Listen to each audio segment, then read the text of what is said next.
যে ছিল ছোট্ট সাদা এক খরগোশ। তার নাম ছিল রুবু।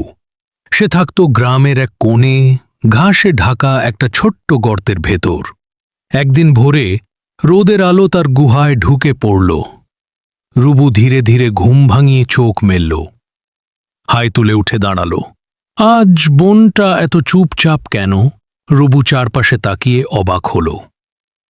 সে ছোট ছোট লাফে গর্ত থেকে বেরিয়ে এলো, তারপর ছুটে গেল তার প্রিয় গাজরের বাগানে।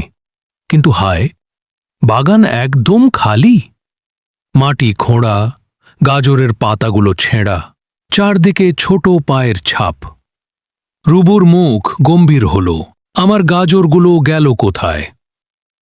হঠাৎ একটা গাছের ডাল থেকে হাসির শব্দ এলো। রুবু মাথা তুলে তাকিয়ে দেখল, দুষ্টু বাঁদরদের দল গাজর নিয়ে খেলছে। কেউ গাজর ছুঁড়ে মারছে, কেউ খাচ্ছে, কেউ আবার নাচছে।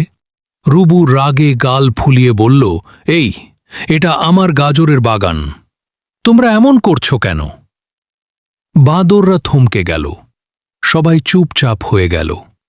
একটা ছোট বাঁদর নিচে নেমে এসে বলল, আমরা অনেক দিন কিছু খেতে পাইনি রে ভাই, তাই গাজর নিয়ে নিয়েছি।